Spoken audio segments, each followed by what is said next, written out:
হে কলি, তুমি মদিরার ভিতরে থাকবে, যাও, তোমার মদিরার ভিতরে বাস। কেউ যদি বলেন যে রাজা পরীক্ষিত ওই কলিকে মদিরার ভিতরে বাস দিয়েছেন, এ কথা কি ভাগবতে লেখা আছে?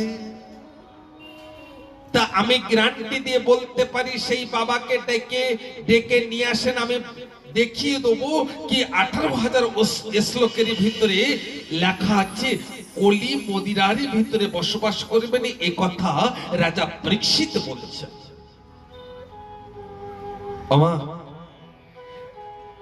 কলি দুই হাতে জোড় করে বলছেন, ঠিক আছে, আমি মদিরার ভিতরে বাস করব। দ্বিতীয় জায়গা তা বলছেন, দ্বিতীয় জায়গা, হে পরীক্ষিত, হে কলি, তুমি থাকবে কোথায় জানো? কোথায়? জুয়োর ভিতরে। যেখানে জুয়ো খেলা হয় না, ওখানেই তোমার বাস থাকবে হে কলি। কলি দুই হাতে জোড় করে বলছেন, তৃতীয় স্থান। রাজা পরীক্ষিত তিনি বলছেন, হে কলি, তুমি তৃতীয় স্থানে যেখানে বেশ্যালয় থাকবে না, সেখানেই তোমার বাস থাকবে। কলি দুই হাতে জোড় করে বলছেন, চতুর্থ স্থান।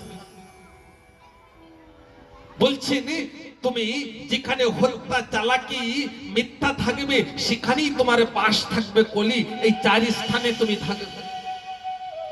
কলি দুই হাতে জোড় করে বলছেন, হে রাজা পরীক্ষিত, আমাকে 4টি স্থান দিয়েছেন, তো 4টি স্থানে নিম্ন ক্যাটাগরি, একেবারে নিচু, তো একটা ভালো স্থান দেন না। তাই কলিকে রাজা পরীক্ষিত তিনি একটি ভালো স্থান দিয়েছেন। জানেন কোন ভালো স্থান?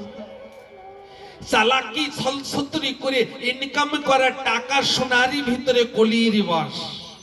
এ কলি, যেখানে চালাকি ছলছত্রি করা ইনকাম করা টাকা অথবা স্বর্ণ থাকবে, তুমি তার ভিতরেই বসবাস করবে। বলে যাই শ্রী রাধেশ।